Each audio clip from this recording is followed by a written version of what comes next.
ADRA apporte son aide et se montre solidaire envers les victimes des inondations dévastatrices en Roumanie. Des messages sur la foi et la croissance spirituelle inspirent des centaines de personnes lors de la première convention des femmes en Malaisie. Rio de Janeiro, au Brésil, rassemble des milliers d'explorateurs pour célébrer la foi et promouvoir la santé émotionnelle. L'aviation médicale adventiste aux Philippines reçoit le soutien d'ONG pour protéger les filles de l'abus. Proclamant l'amour de Dieu à travers la littérature, la maison d'édition Pacific Press célèbre 150 ans. Ces histoires inspirantes et bien d'autres, maintenant sur ANN.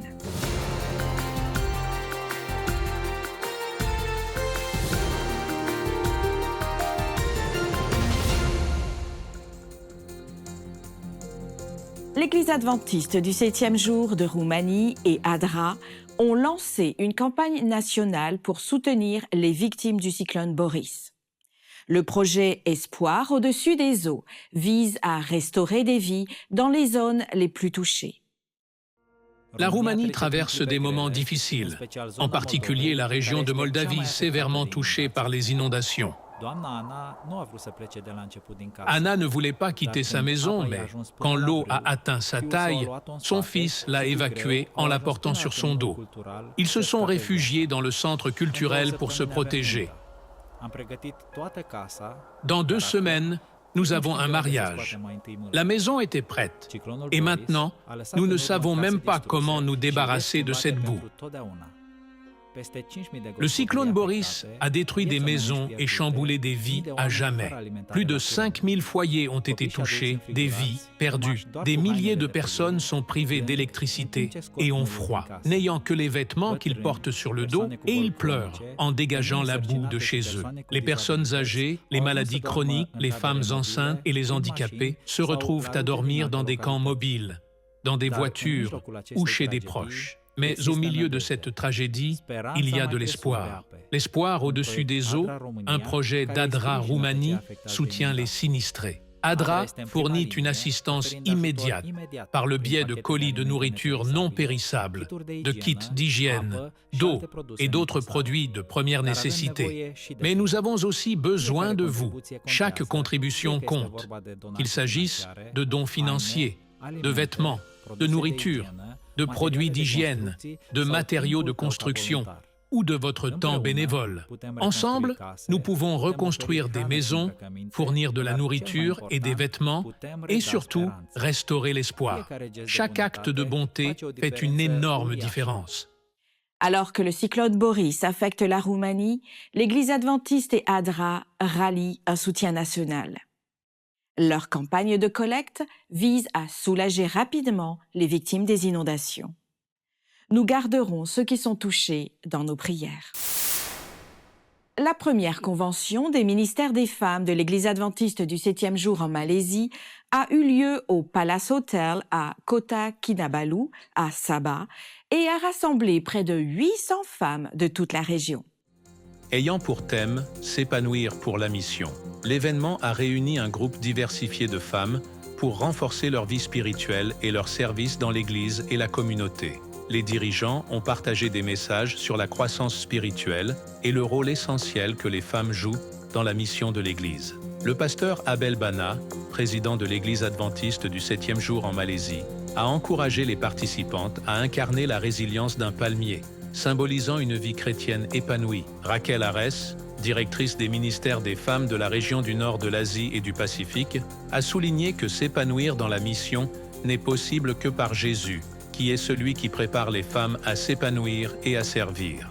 Virginia Baloyo, directrice des ministères des femmes de la région du sud de l'Asie et du Pacifique, a exhorté les participantes à accepter leurs dons uniques et à les utiliser pour l'avancement de la mission de l'Église. L'événement a proposé des outils pratiques et des perspectives spirituelles en abordant des sujets tels que le développement du leadership, la santé mentale et le service communautaire, inspirant les participantes à renouveler leur engagement envers leur mission avant de rentrer chez elles.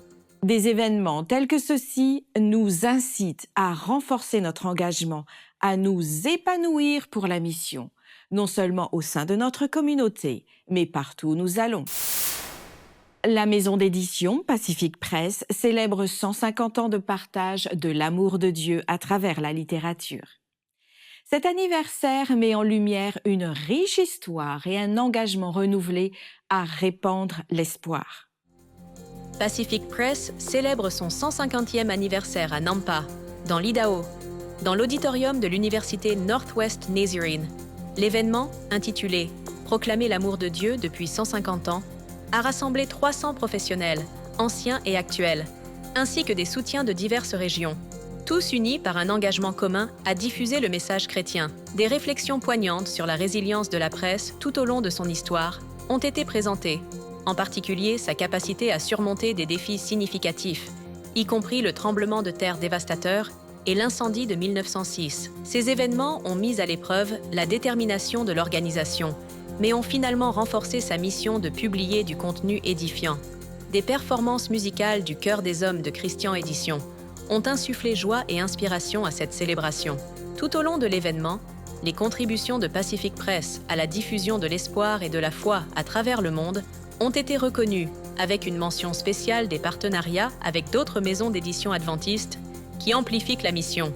Des intervenants principaux, y compris J. Alexander Bryant, président de la division nord-américaine, et Ted N.C. Wilson, président de la conférence générale, ont inspiré les participants.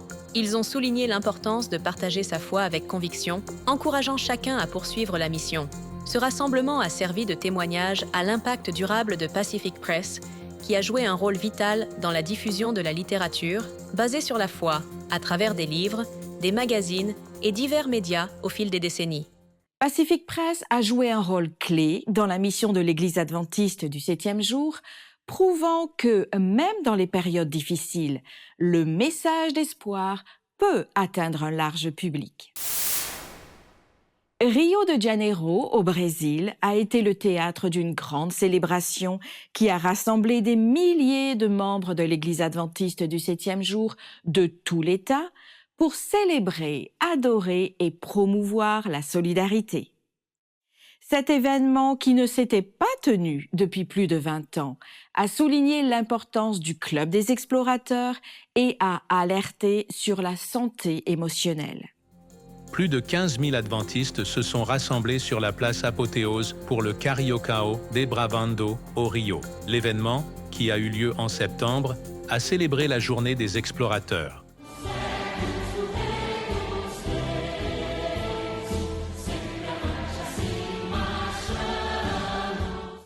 Plus de 8000 enfants et adolescents ont participé à une marche pour sensibiliser à l'initiative Septembre jaune, qui met en avant la prévention du suicide et le soutien en santé mentale.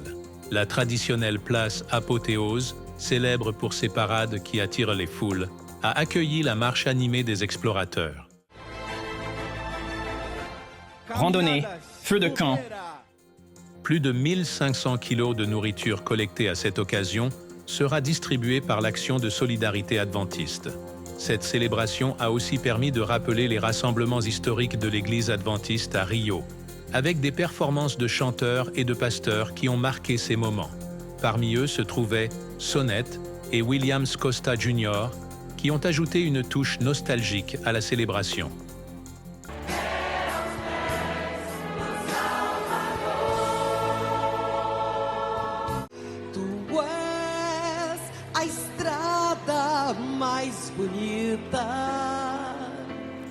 L'événement a été enrichi de moments spirituels et 23 personnes ont été baptisées. Les invités ont partagé des messages de foi, de renouveau et de paix. Le pasteur Fernando Iglesias a souligné que Jésus veut le cœur de chacun et a encouragé à faire confiance à Dieu, même en temps de souffrance. En citant l'histoire de Samson, le pasteur Eduardo Batista a averti les jeunes des distractions qui détournent l'attention du ciel, telles que la pornographie, les mensonges, entre autres. S'il y a une chose que nous ne pouvons pas continuer à être, c'est être distrait. Sois vigilant, mon frère. Ouvre les yeux. Samson se laisse distraire et, par conséquent, il se détruit. La foule enthousiaste a participé à de nombreux moments de culte avec des chanteurs de musique chrétienne.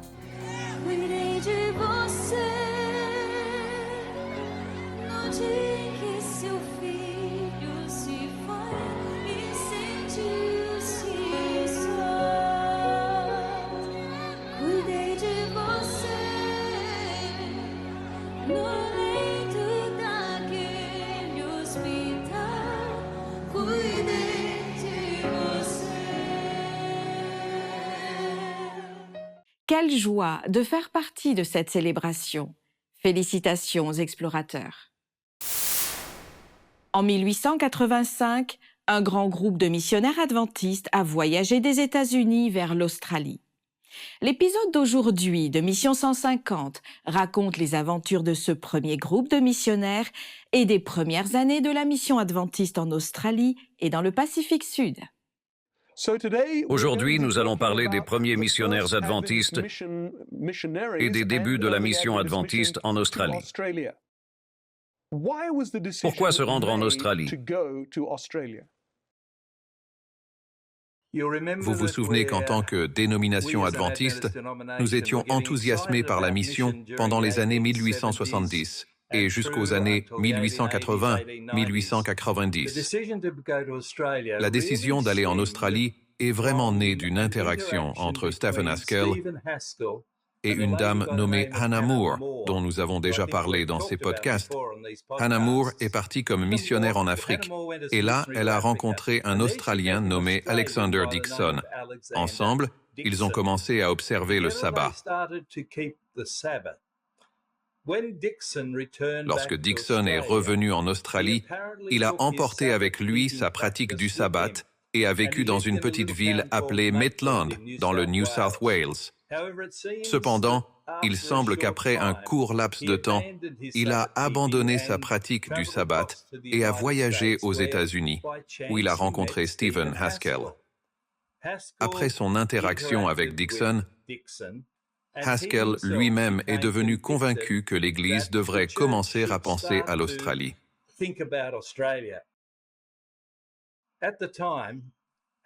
À l'époque, Haskell était président de la Fédération de la Californie et lors de l'Assemblée fédérale en 1884, il a tenté de lever des fonds et de faire prendre des mesures pour envoyer des missionnaires en Australie.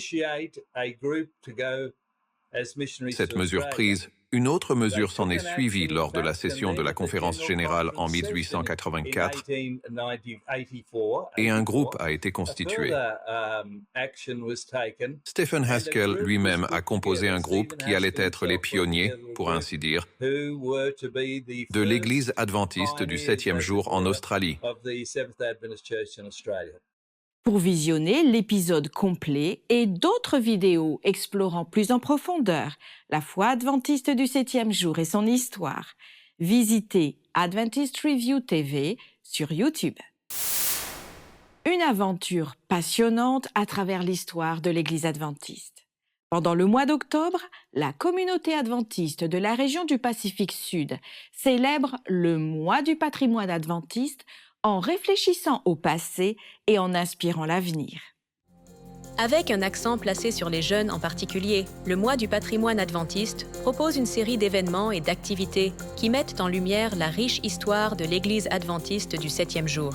Parmi les points forts, on trouve la célébration de 175 ans d'évangélisation littéraire, ainsi que la sortie du film The Hopeful, qui nous ramène au début de l'adventisme. Ce dont le monde a le plus besoin, c'est d'hommes. Non pas des hommes qu'on achète et qui se vendent, mais d'hommes profondément loyaux et intègres. Des hommes qui ne craignent pas d'appeler le péché par son nom. Des hommes dont la conscience soit aussi fidèle à son devoir que la boussole l'est au pôle. Des hommes qui défendraient la justice et la vérité même si l'univers s'écroulait. Selon le directeur du patrimoine adventiste David Jones, le symposium Ellen White de cette année abordera également des sujets importants, tels que l'abolitionnisme et l'engagement social du pionnier adventiste, réfléchissant à l'impact de son leadership pendant des périodes de grands défis sociaux, tout comme aujourd'hui. À l'époque d'Ellen White, beaucoup étaient prêts à faire des déclarations audacieuses sur leurs croyances. C'était une époque de guerre civile où les États prenaient position pour ou contre l'esclavage. Ellen White a vu naître les lois de ségrégation et les mouvements féministes, et affirmait avec confiance qu'elle vivait à une époque d'activisme. Au XXIe siècle, nous vivons aussi une époque de bouleversements sociaux. Pandémie, restrictions, identité de genre, avortement, climat, racisme, santé mentale, injustice, guerre et féminisme défilent chaque jour sur nos écrans. Il semble que tout le monde soit passionné par quelque chose. Beaucoup aujourd'hui, en particulier les jeunes, veulent protester contre les inégalités et défendre les droits de ceux qui en ont besoin. Bien que cela semble une tendance moderne, 200 ans plus tôt, Ellen White faisait déjà la même chose. Les événements communautaires comme le pique-nique de la journée du patrimoine et les lectures de méditation quotidiennes sur les réseaux sociaux maintiennent la connexion spirituelle et un sentiment d'unité. Pour conclure le mois de célébration, le grand rassemblement traditionnel et un moment de louange réunissent la communauté dans l'adoration et la gratitude. David Jones conclut en expliquant que c'est un mois plein d'opportunités pour se connecter avec le riche patrimoine adventiste du 7e jour et vivre l'exemple de Jésus en mots et en action. Il en est qui estimeraient un grand privilège de pouvoir visiter les lieux où le Christ a vécu, de fouler les chemins où il a marché, de contempler le lac au bord duquel il aimait à enseigner, les collines et les vallées sur lesquelles ses regards se sont posés. Mais point n'est besoin d'aller à Nazareth, à Capernaum ou à Béthanie pour marcher sur les traces de Jésus.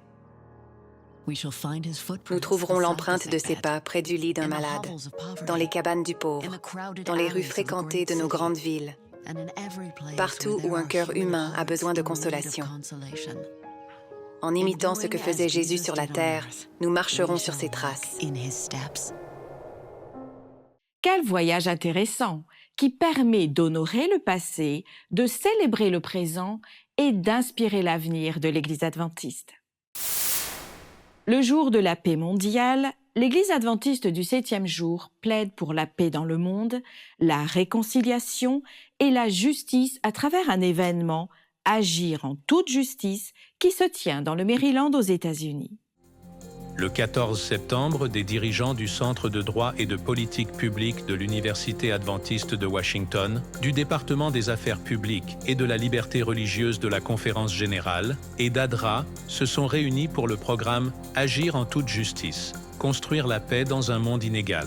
L'événement a souligné l'appel chrétien à la construction de la paix et a présenté le travail humanitaire d'ADRA dans plus de 120 pays. Jonathan Scriven, co-directeur du Centre de droit et de politique publique, a souligné l'importance du dialogue et le rôle des organisations basées sur la foi dans la promotion de la paix. Bill Knott, du département des affaires publiques et de la liberté religieuse de la Conférence générale, a discuté de l'importance de la réconciliation et de la réplication de l'exemple du Christ. Imad Madanat, vice-président d'ADRA International, a détaillé l'évolution d'ADRA depuis l'aide d'après-guerre jusqu'à son accent actuel sur le développement et la construction de la paix, englobant l'éducation, les moyens de subsistance, la santé et l'aide en cas de catastrophe, avec une approche impartiale.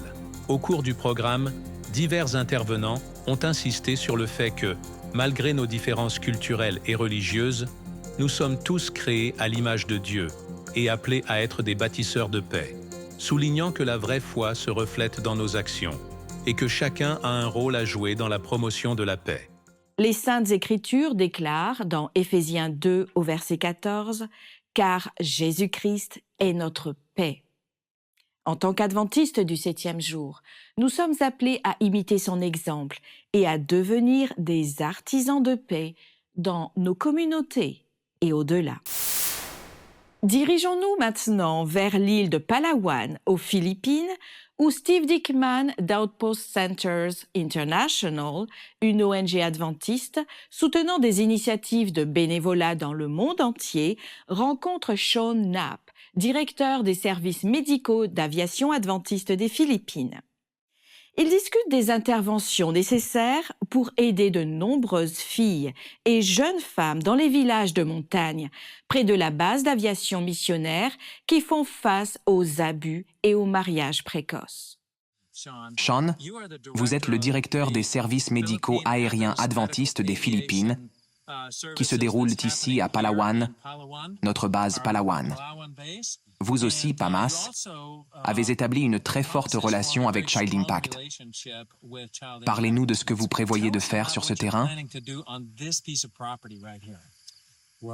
Eh bien, ce terrain est une réponse à des prières formulées pendant de nombreuses années. Si vous regardez notre piste d'atterrissage de l'autre côté des rizières, vous remarquerez que c'est un terrain en contrebas. Nous avons prié pour un terrain plus élevé. Et puis Child Impact a imaginé un projet dont nous nous demandions comment il pourrait jamais se réaliser. Il s'agissait d'un refuge pour les jeunes femmes autochtones. Pourquoi les jeunes femmes autochtones ont-elles besoin d'une maison de refuge? Ce n'est pas très agréable d'en parler, mais il y a beaucoup d'abus dans les montagnes. Nous avons remarqué que les familles ne savent comment résoudre le problème qu'en poussant l'enfant, la jeune fille, à un mariage précoce. Elle peut avoir entre 9, 12 et 16 ans. Nous avons ce besoin immédiat de nos jeunes femmes qui retardent le mariage précoce. Elles poursuivent leurs études, marchent avec Dieu. Elles fréquentent l'école secondaire locale et restent à Pamas, mais nous n'avons pas d'installation pour le mari. Child Impact a vu l'ensemble du tableau et a pris ce projet en main. Il y a environ 3 mois, ce terrain a attiré notre attention. Nous avions abandonné les autres sites envisagés et nous demandions simplement où cela peut-il se produire. Voici un ministère prêt à financer cela et soutenir cet objectif. Mais où? Et ce terrain s'est présenté. Pour l'instant, nous attendons juste que le titre de propriété change de main. Vous pouvez voir que c'est absolument magnifique. Quelle est la superficie du terrain? Nous avons 6 hectares, soit environ 15 acres. Environ 6 hectares de propriété. Et sur cette propriété, vous construirez un refuge pour abriter combien de jeunes femmes? Environ 40 à 50. 40 à 50 jeunes filles. Et peut-être un programme agricole, une école ici. Waouh, c'est incroyable. Aider les jeunes femmes qui sont en danger à ce stade de leur vie et leur accorder une meilleure situation. Leur donner plus d'options. Plus d'options. Retarder peut-être le fait d'être mère, retarder ce genre de choses, un mariage précoce, leur donner l'opportunité de vraiment grandir et d'avoir une chance dans la vie. Cette collaboration entre les organisations est destinée à transformer leur avenir en leur garantissant un environnement éducatif sûr. Dans le Togiak éloigné, en Alaska, la jeune Kezia découvre une foi inattendue grâce à la communauté et au jeu. Voyez comment une simple invitation au camp biblique conduit à un voyage transformateur. Kessia, âgée de 10 ans, adorait l'été dans son village natal de Togiak, en Alaska, aux États-Unis. Il n'y avait pas d'école et elle pouvait jouer toute la journée dehors. Comme elle aimait jouer avec ses amis,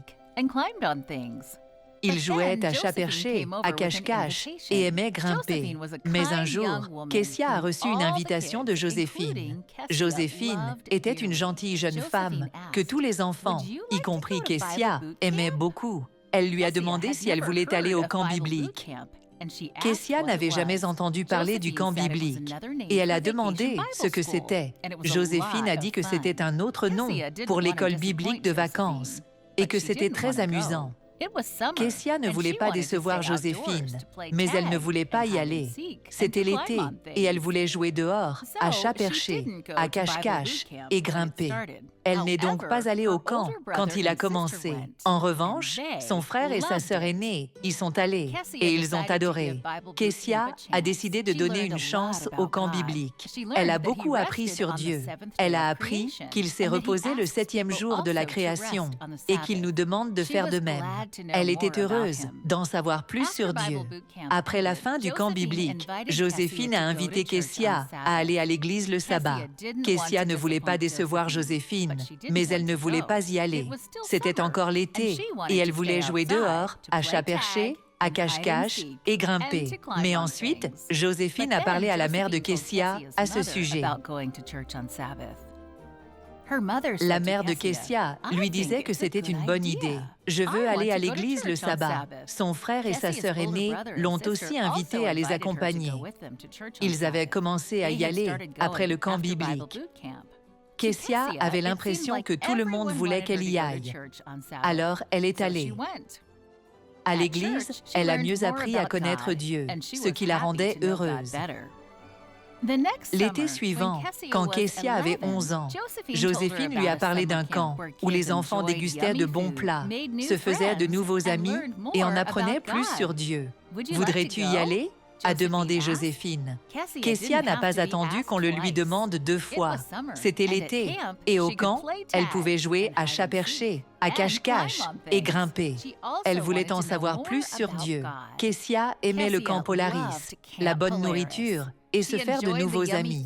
Elle était heureuse que Joséphine soit responsable du camp. Surtout, elle a appris davantage sur Dieu grâce au chant et au culte du matin et du soir.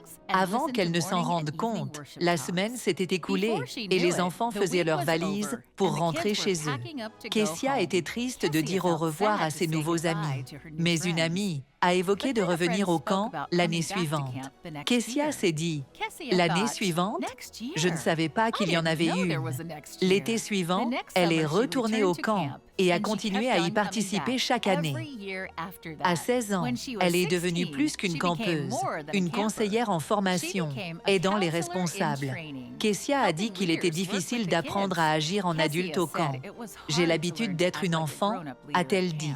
Maintenant, j'essaie d'être une responsable. Une partie de l'offrande du 13e sabbat a permis de rénover le camp Polaris en y installant de nouvelles cabines, des toilettes et des douches.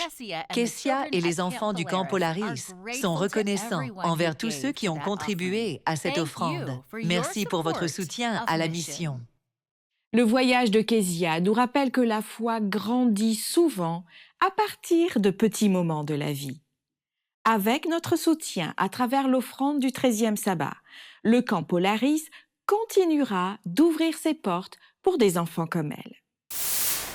Nous espérons que vous avez apprécié cette expérience multiculturelle à travers les nouvelles de service, de foi, d'amour du prochain et d'espoir de l'Église adventiste dans le monde entier. Présente dans plus de 200 pays, la dénomination cherche à servir comme le Christ à travers ses membres, ses dirigeants, son siège administratif, ses institutions et ses ministères de soutien. Vous pouvez accéder à d'autres bonnes nouvelles en rejoignant les chaînes officielles de l'Église adventiste sur YouTube, Instagram et Facebook, ainsi que sur le site web d'ANN, adventiste.news. Partagez votre parcours de foi et soumettez vos sujets de prière sur nos chaînes. Avant de se quitter, nous vous laissons avec les paroles inspirantes du livre de Michée, au chapitre 6 et au verset 8. Le verset dit ceci: « On t'a fait connaître, ô homme, ce qui est bien, et ce que l'Éternel demande de toi, c'est que tu pratiques la justice, que tu aimes la miséricorde et que tu marches humblement avec ton Dieu. » Étudiez la Bible quotidiennement pour découvrir d'autres merveilleuses promesses d'espoir. À la semaine prochaine pour un nouvel épisode d'ANN. Que Dieu vous bénisse et prenez soin de vous.